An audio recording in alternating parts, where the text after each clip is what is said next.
Kalau sampai kasusnya disidangkan, lalu dia kena vonis sekian tahun penjara, maka ada kemungkinan besar Rocky ini akan terlewatkan dari hingar-bingar Pilpres 2024.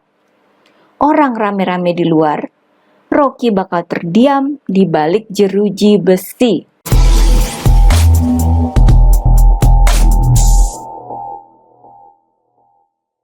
Halo guys, kembali bersama saya, Nina Nur. Kita akan mengulik dunia politik dengan awas, waras, dan cerdas.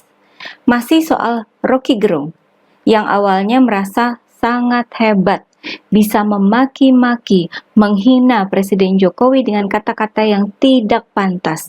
Namun sekarang, Rocky merasakan akibatnya. Kita bicara data dulu ya, karena banyaknya laporan polisi yang sudah dibuat oleh masyarakat terkait kasus Rocky ini, maka kasusnya diambil alih oleh Bareskrim Polri. Hingga sekarang sudah ada 13 laporan polisi dan 2 pengaduan yang dibuat terhadap Rocky Gerung. 1 laporan polisi di Bareskrim, 3 di Polda Metro Jaya, 3 di Polda Sumatera Utara, 3 di Polda Kalimantan Timur, dan 3 di Polda Kalimantan Tengah. Total 13 laporan ya, dan 2 pengaduan yang akan disidik bersamaan. Media cnnindonesia.com mengkompilasi pasal-pasal yang dikenakan terhadap Rocky dalam beberapa laporan polisi tersebut. Ada 7 pasal yang berasal dari Undang-Undang ITE, KUHP, dan Undang-Undang Nomor 1 Tahun 1946 tentang Peraturan Hukum Pidana. Pasal-pasal itu mencakup penyebaran ujaran kebencian, penyebaran penghinaan, dan atau pencemaran nama baik, pernyataan kebencian atau penghinaan di muka umum, penghasutan, penyebaran berita bohong, dan penyebaran kabar berita yang menimbulkan keonaran atau kegaduhan. Begitu banyak pasal yang bisa dikenakan ya. Lolos 1 atau 2 saja sudah cukup untuk mengantarkan Rocky Gerung ke penjara. Apalagi sebelum ini kan sudah ada contohnya, kasus Roy Suryo. Pasal-pasalnya sangat mirip ya, yang bagian menyebarkan ujaran kebencian dan kabar yang membuat keonaran atau kegaduhan. Ini faktanya, dan nampaknya Rocky Gerung sudah menyadari hal ini. Awalnya, Rocky mungkin masih cukup santai ya, karena ternyata masih ada partai politik yang membela dirinya. Seperti Partai Demokrat, yang mengatakan Rocky tidak menunjuk siapapun dalam perkataannya itu dan menyebut pihak Jokowi anti kritik. Emangnya di era SBY dulu nggak ada yang masuk penjara karena dianggap menghina presiden?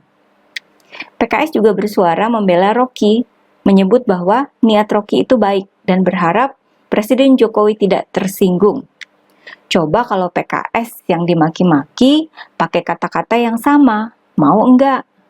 Selain Demokrat dan PKS, Partai Nasdem juga melontarkan pembelaan terhadap Rocky, menyebut demokrasi menjadi tidak sehat jika Rocky dilaporkan ke kepolisian, bahwa Presiden Jokowi harus membiasakan diri menerima kecaman. Saya nggak yakin Nasdem akan ngomong gitu kalau Surya Paloh yang dibegitukan sama orang. Sekedar rangkaian kata-kata manis saja ya untuk membenarkan kelakuannya Rocky. Bukannya demokrasi juga jadi tidak sehat kalau orang bisa memakai kata kasar atas nama kritik. Kritik itu bakal hilang substansinya ketika yang dipakai adalah caci maki, bukannya memakai fakta, data, dan argumen yang ilmiah. Ini yang membela Rocky semuanya kubu Anies ya. Selaras dengan perkataan Rocky soal people power yang biasanya memang dipakai oleh para pendukung Anies. Apakah pembelaan dari partai-partai politik itu mempan? Ternyata enggak sama sekali. Justru sesudah dibela oleh Demokrat, PKS, dan Nasdem, aksi menuntut penangkapan Rocky Gerung makin riuh. Keluar rencana aksi demo para relawan Jokowi yang bakal digelar pada tanggal 10 Agustus nanti, dalam hari yang sama dengan rencana aksi People Power yang disebut Rocky waktu itu. Aksi para relawan ini rencananya bakal dihadiri oleh 10.000 relawan di Jakarta. Di daerah bisa jadi ya aksi serupa bakal digelar juga. Kemudian laporan ke kepolisian terus masuk ya sampai jadi 13 laporan yang tadi sudah saya sebutkan. Ditambah dengan aksi penolakan atas kedatangan Rocky sebagai pembicara di sebuah diskusi di Yogyakarta. Lalu ada aksi penolakan juga di sebuah universitas di Jombang, Jawa Timur ya, yang kabarnya nyaris ricuh. Lalu ada masyarakat dari suku Dayak yang menggelar ritual potong babi, yang babinya itu ditempeli dengan foto Rocky.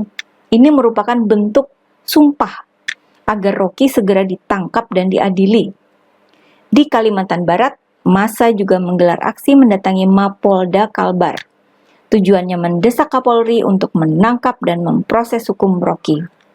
Sementara itu, di Surabaya, sekelompok massa pendukung Presiden Jokowi juga menggelar aksi menginjak-injak dan membakar foto Rocky Gerung, ditambah dengan membacakan surah Yasin untuk membalas hinaan Rocky terhadap Presiden Jokowi.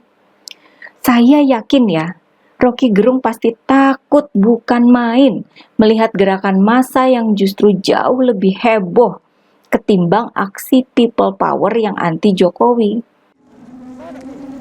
Rocky Gerung datang ke kampus Universitas Darul Ulum Kabupaten Jombang untuk menghadiri acara Mimbar Mahasiswa. Selesai acara, sejumlah pengunjuk rasa yang menolak kedatangan Rocky karena dianggap telah menghina Presiden Joko Widodo berusaha menghadang mobil yang ditumpangi Rocky. Puluhan polisi yang berjaga kemudian mengarahkan Rocky keluar melalui pintu belakang kampus. Sementara puluhan pengunjuk rasa diminta membubarkan diri. Siapa yang nggak takut? Rocky akhirnya bisa merasakan apa yang disebut sebagai teori Jokowi merebus kodok yang legend itu. Rocky sama sekali tidak menyangka bahwa saat ini dirinya lah yang kena giliran.